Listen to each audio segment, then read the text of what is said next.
Meus amados, confirmem para mim o som. Dê um ok se já tem som.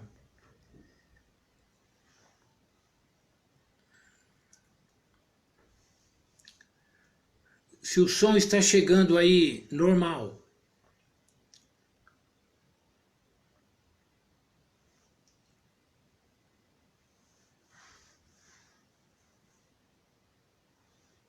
Muito bom. Então, irmãos, é Gálatas capítulo 5, o verso número 22. Mas o fruto do Espírito é amor, gozo, paz, longanimidade, benignidade, bondade, fé, mansidão, temperança.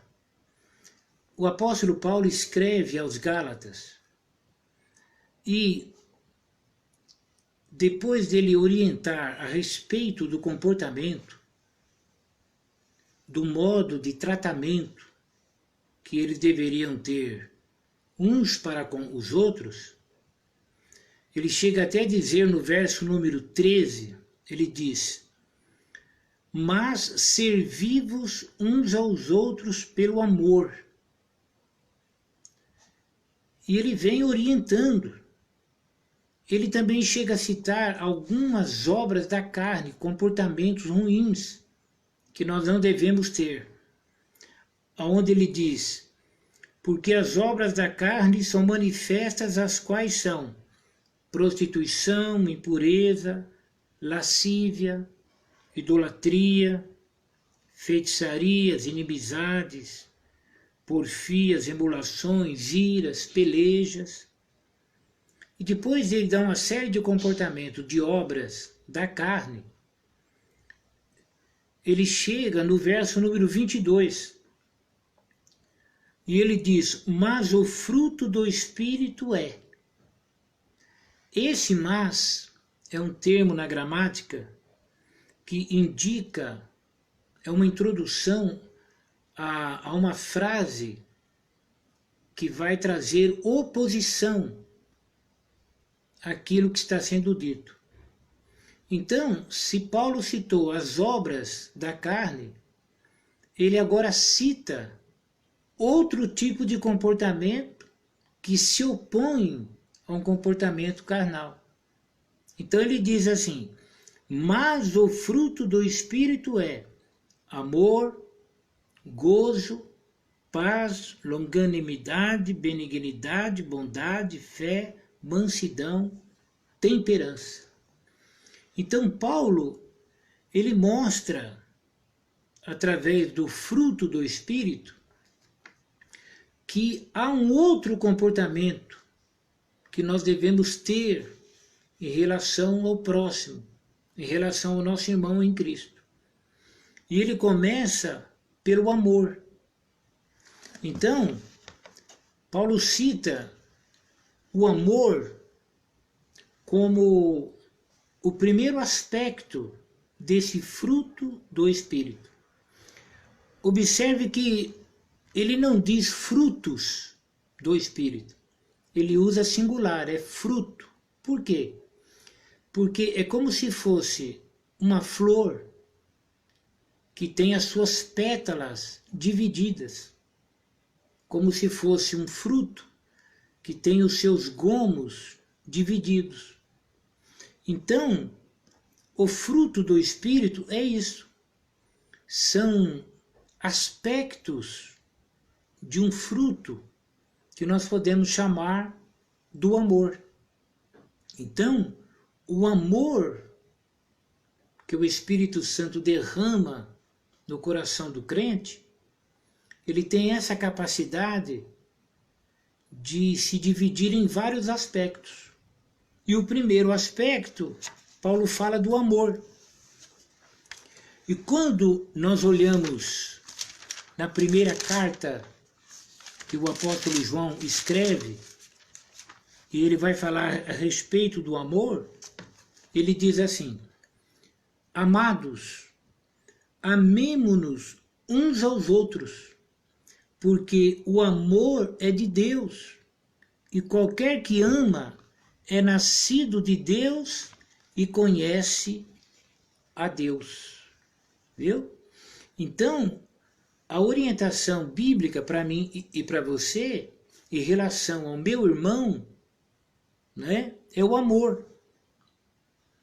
O amor, ele deve ser a base, o fundamento de tudo. Então ele diz, amados, amemo-nos uns aos outros. E ele mostra razões. Por quê? Porque o amor é de Deus. E qualquer que ama é nascido de Deus. E conhece a Deus. Irmãos, observe então que o amor, ele é mesmo uma identificação, né? O amor é o diferencial. Então, se a carne gera ódio, ira e peleja, o amor não. O amor tudo suporta, diz a Bíblia. O amor tudo sofre. O amor, por exemplo, ele sabe perdoar. Então ele começa pelo amor. E João diz que qualquer que ama é nascido de Deus e conhece a Deus. Então, o primeiro aspecto do fruto do Espírito é o amor. O segundo aspecto, Paulo diz, amor, ele diz, gozo. Gozo é uma alegria muito grande. Gozo é uma alegria imensa. Então, o fruto do Espírito, além do amor, ele também traz para o coração do crente a alegria. Nós temos um salmo muito maravilhoso, aqui o Salmo 71, que eu convido você para ouvir, e o verso número 23, que diz, olha, os meus lábios exultarão quando eu te cantar, ou quando eu te louvar, assim como a minha alma que tu remiste. Ó, os meus lábios exultarão. Exultar é uma alegria grande, imensa. Quando? Quando eu cantar, claro, cânticos para ti. Assim como a minha alma que tu remiste. Então, essa alegria que vem pelo Espírito Santo, ela não é uma alegria humana. Não é a alegria do primeiro filho, do primeiro diploma. Não.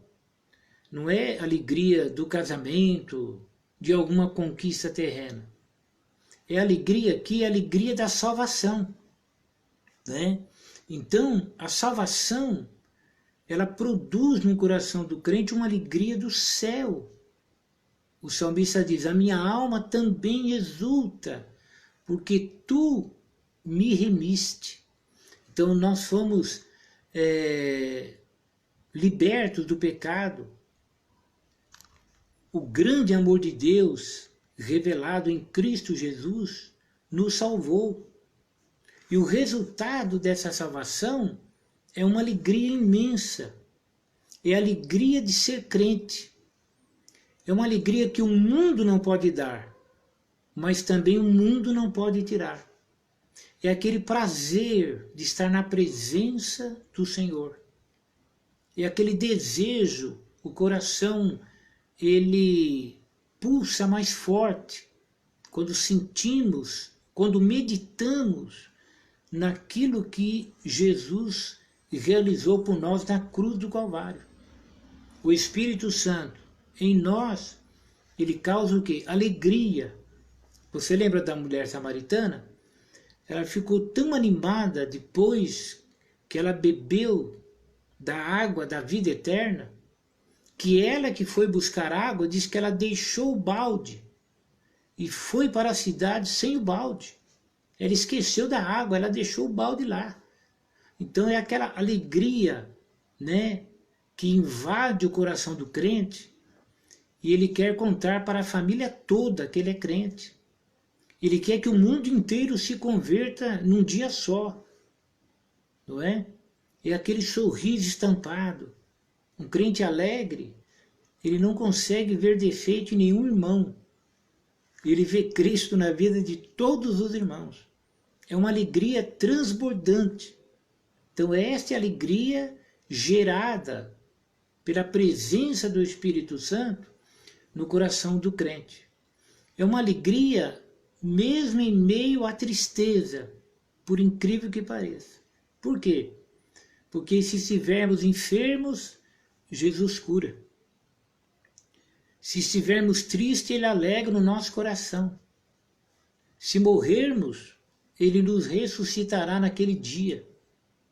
Então o crente ele tem razão de sentir uma alegria que realmente o mundo não pode dar, mas também o mundo não pode tirar.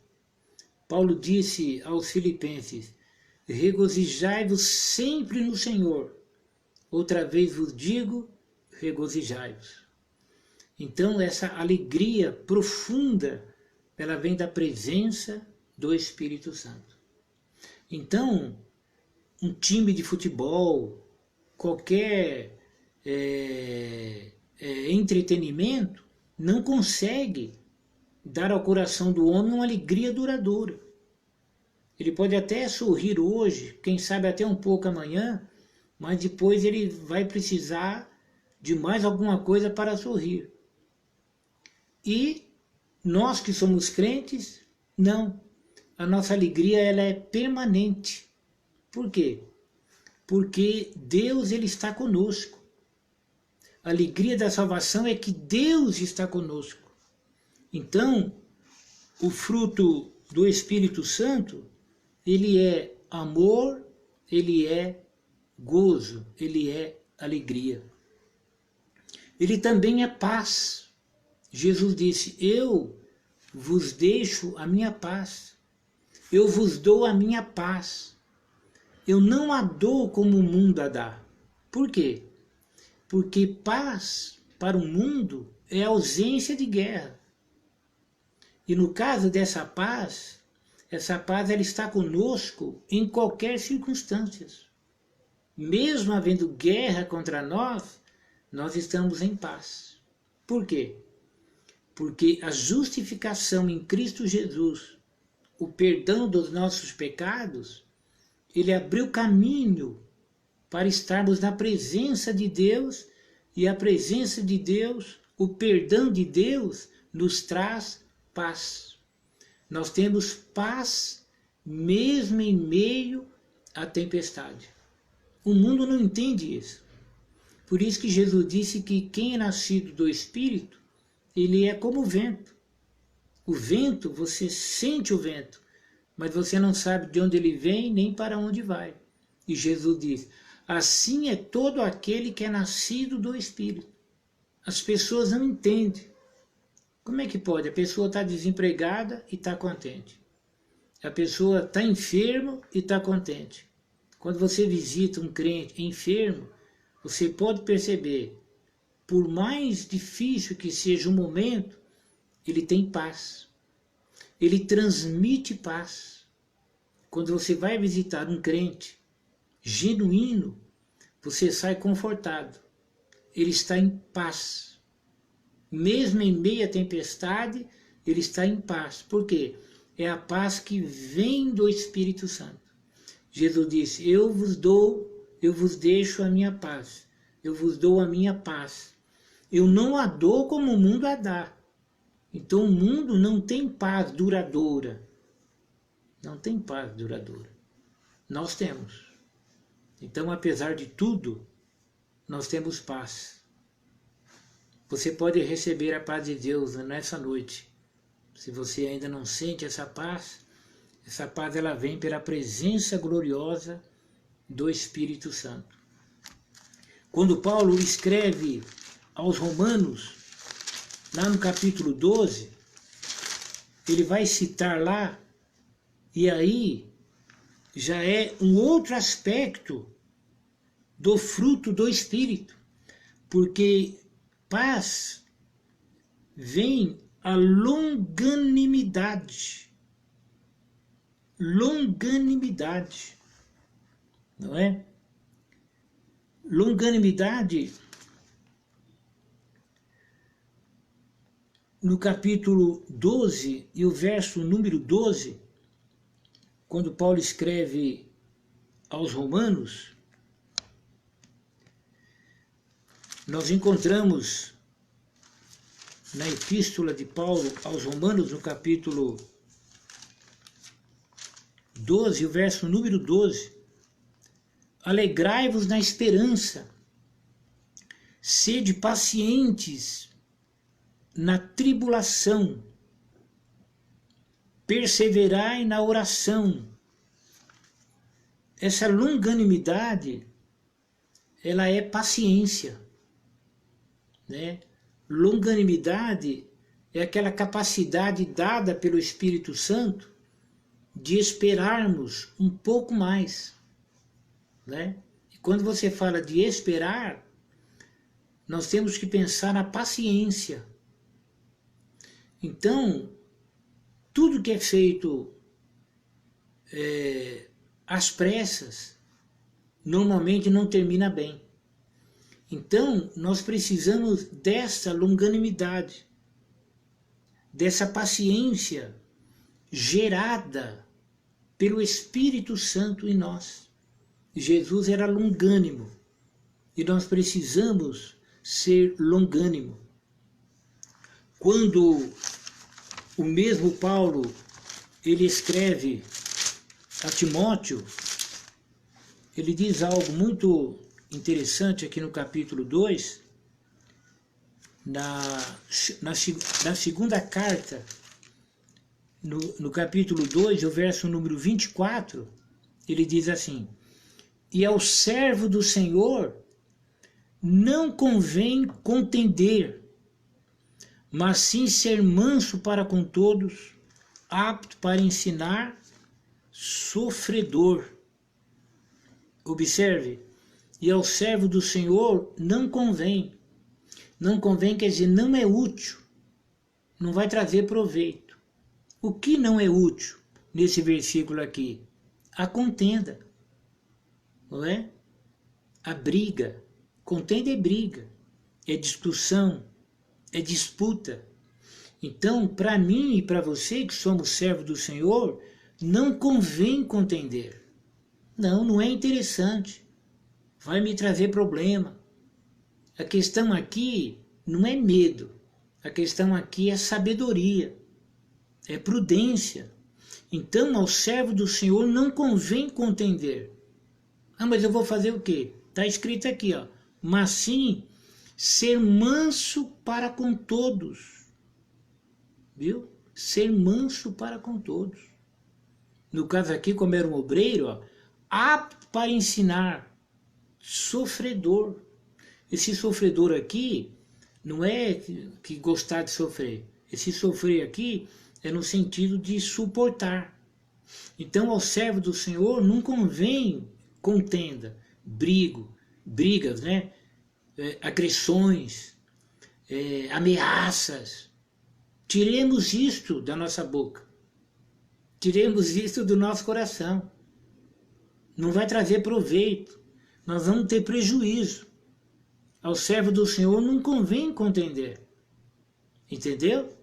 Aqui não é questão do pastor, do presbítero, do diácono. Aqui é ao servo do Senhor. Né? Ao servo do Senhor. Paulo orienta Timóteo e diz: Timóteo, não vá brigar com esse pessoal não, porque ao servo do Senhor, porque antes de sermos obreiro do Senhor, nós somos servos do Senhor. E ao servo do Senhor não convém contender. Então, ao invés de contender, vamos ser manso para com todos. Para com todos. Até por aquele mais, né? Temos que ser manso para com todos. Agora, essa mansidão, ela envolve a longanimidade. Agora, como nós, na nossa própria natureza, vamos conseguir ser manso para com todos? nós vamos precisar da ação do Espírito Santo. E ele agirá através do fruto do Espírito, que é o amor, a alegria, não é? A paz, a longanimidade. Longanimidade. Porque ao servo do Senhor não convém contender. Então fuja da contenda. Fuja da discussão. Busque de Deus a longanimidade. Longanimidade a gente suporta um pouquinho mais. Porque como tudo tem o seu tempo, Deus ele vai entrar com providência. Longanimidade. Mas além da longanimidade, também benignidade, né? A benignidade. Quer dizer, ser benigno. O crente, ele ama fazer o bem ao próximo. Ele é benigno. A benignidade, ela deve fazer parte da nossa vida. A bondade, ele cita aqui a bondade. Bondade. O crente, tendo o Espírito Santo, ele tem essa bondade no seu coração. Ele é benigno, né? Uma virtude, ele é benigno, e por ser benigno, ele pratica a bondade. Quando Paulo ele escreve aos Efésios, lá no capítulo 4, e o verso número 32, nós encontramos, olha, antes, sede uns para com os outros benignos, viu?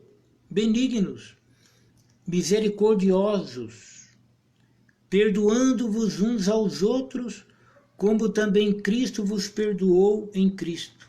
Sede uns para com os outros benignos. Benignidade. Quer dizer, está unido benignidade e bondade. Benigno, né?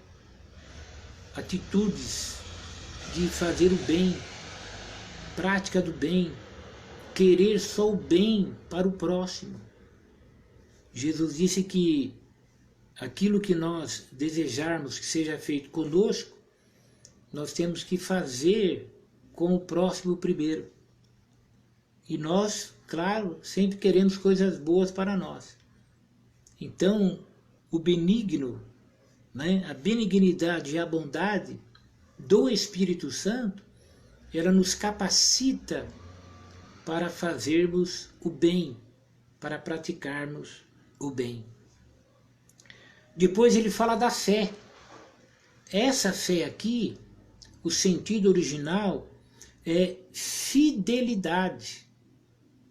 Paulo disse para Timóteo, Timóteo, aquilo que você recebeu de mim, diante de várias testemunhas, confia-o a homens fiéis,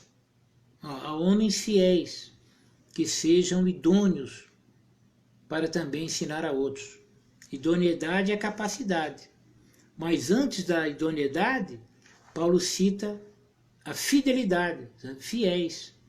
Porque a pessoa pode até ter capacidade, mas se ele não tiver a fidelidade, ele não vai transmitir aquilo que deve ser transmitido fielmente.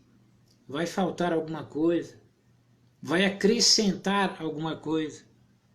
E nós não podemos acrescentar nada e nem tirar nada. Fiel, seja fiel. Meu irmão, minha irmã, seja fiel.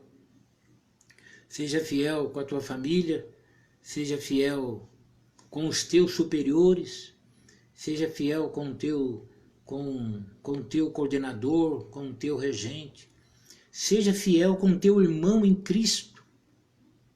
Claro, é difícil, mas para isso nós temos o Espírito Santo. O Espírito Santo, ele reparte os dons espirituais, mas ele produz também o fruto.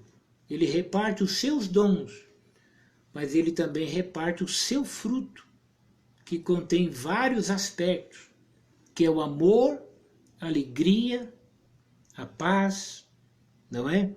Longanimidade, benignidade, bondade e a fé, que é a fidelidade.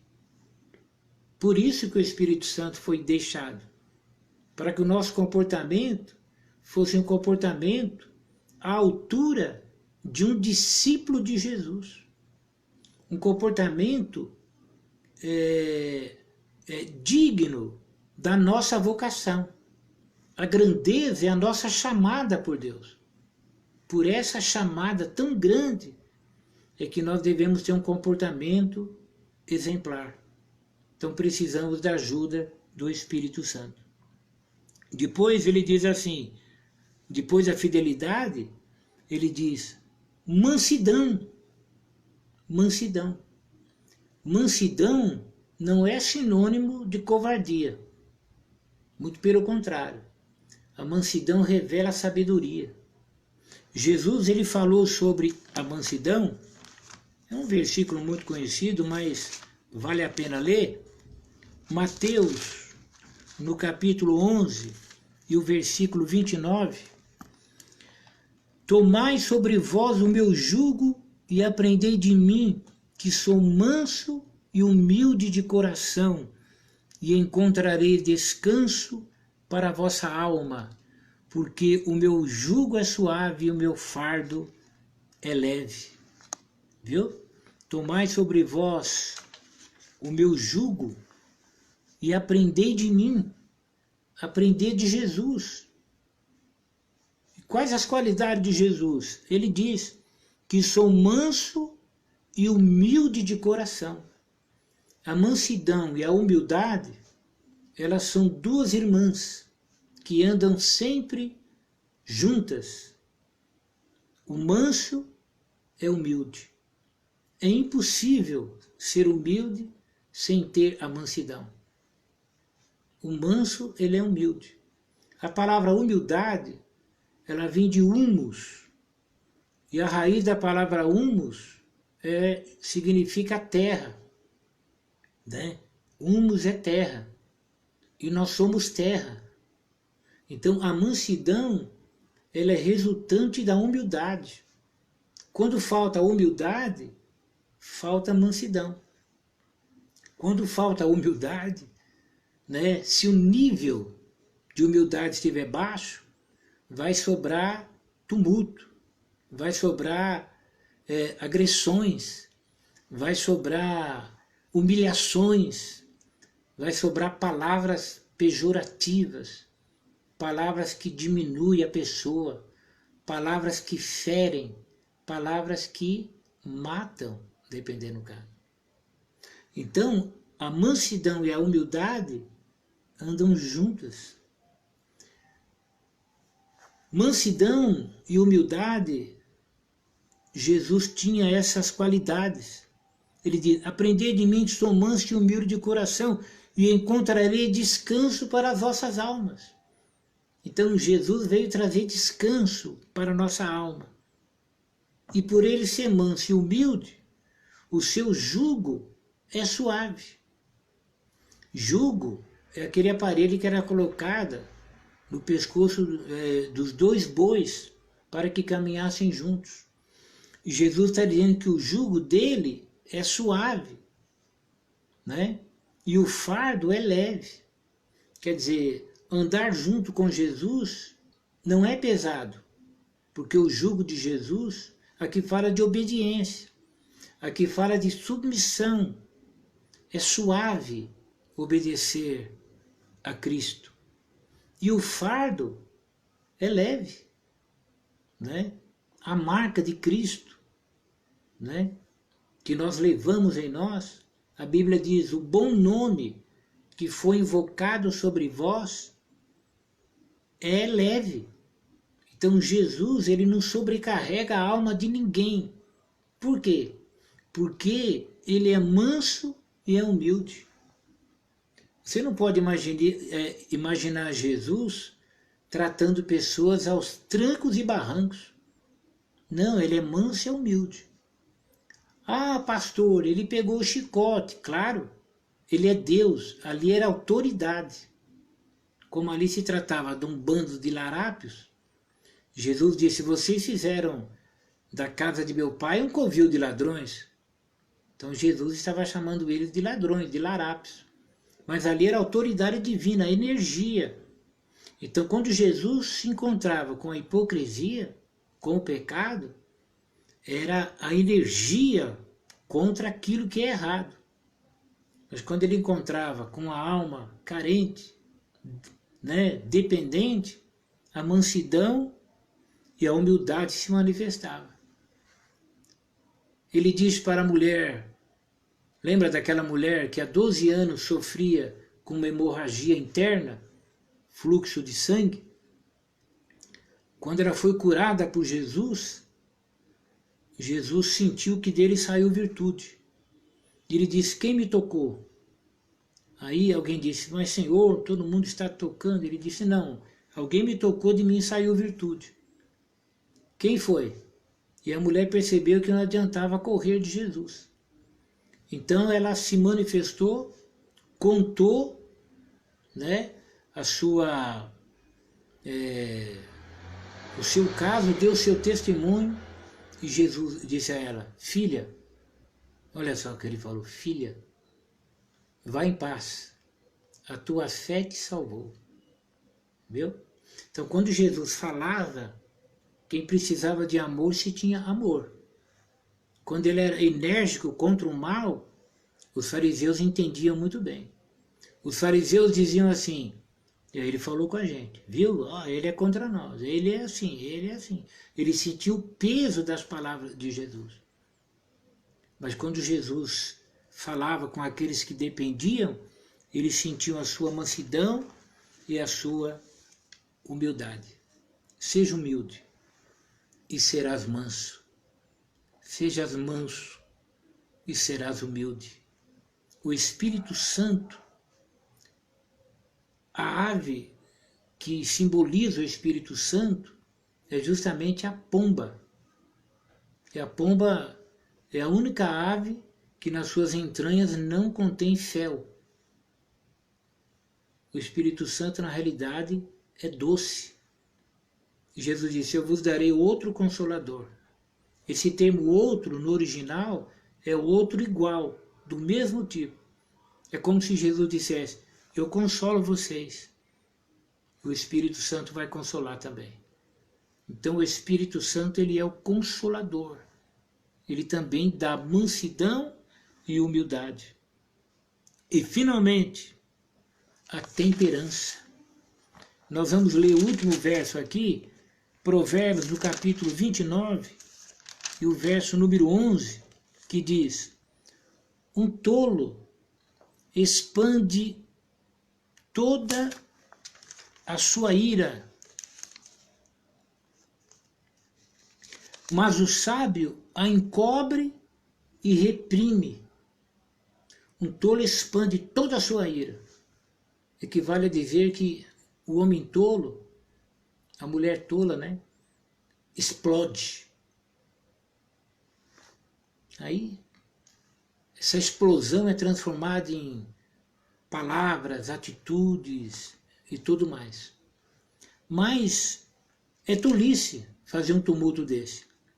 O sábio, ele a encobre o que? A ira. E a reprime, quer dizer, ele se controla. Você, né?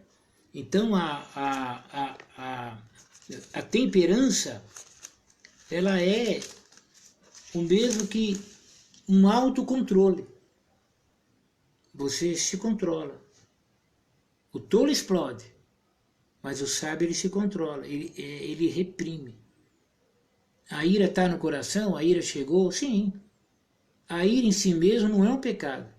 A ira é um sentimento que Deus deu a cada um de nós como indignação às coisas que estão erradas. Agora, a ira sem controle, aí ela se transforma em cólera. Aí coisas são ditas e atitudes são tomadas totalmente fora do propósito, e o prejuízo, ele é certo. A temperança, ela nos ajuda a ter um controle sobre as nossas emoções. Como fazer isso sozinho? A autoajuda não resolve. Um psicólogo, eu admito que deve ter até algumas sugestões interessantes. Mas a Bíblia fala do fruto do Espírito. O Espírito Santo em nós. Ele tem poder para produzir em nós o fruto do Espírito. A questão é, o que eu tenho que fazer? Qual é a minha parte? Você sabe, a parte humana sempre é remover a pedra. E o milagre, que é ressuscitar Lázaro, é a parte de Deus. Se não fizermos a nossa, Deus não fará a dele, porque nesse caso, do fruto do Espírito, ele envolve santificação. Então é a nossa parte e a parte de Deus. Deus é fiel. Ele cumprirá com a sua parte. A questão é, eu cumprirei com a minha parte? Então, amados, na quinta-feira que vem, se Deus quiser, nós vamos ver a parte do Espírito Santo na produção deste fruto e vamos ver a nossa parte. Deus é misericordioso, Ele permite que nós cooperamos com Ele. É uma cooperação. De um lado Deus, Todo-Poderoso. Do outro lado eu e você, frágeis, dependentes, mas Deus nos ama. Você pode glorificar o nome do Senhor? Jesus se fez homem justamente para se identificar conosco. É uma cooperação. Deus quer que nós cooperemos com Ele nessa obra maravilhosa do Espírito Santo em nós mesmos. Então fique com essa palavra, guarde ela no teu coração. Quinta-feira, a parte do Espírito Santo é produzir o fruto. E a minha parte? Nessa história maravilhosa de fruto do Espírito. O que eu faço? Quinta-feira, se Deus quiser. Meus amados, eu estou encerrando agora. Eu peço perdão porque houve o problema do som, paralisou tudo, mas graças a Deus, né? A Jane ligou para mim, você escreveu aí sobre o som, e a gente vai se ajudando mutuamente, e graças a Deus chegamos até aqui para a glória de Deus. Então, que o amor de Deus, eu acho bom nós orarmos. Eu convido você para orarmos agora.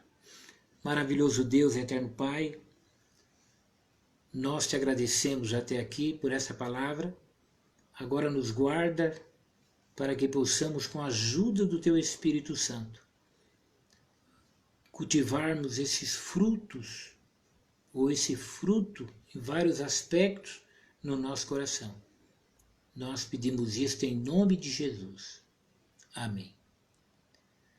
Meus amados, que o amor de Deus, a graça do nosso Senhor e Salvador Jesus Cristo e a comunhão e as consolações do Espírito Santo do Senhor, ela esteja com cada um dos irmãos. Amém? Deus te abençoe. Até quinta-feira, se Deus quiser.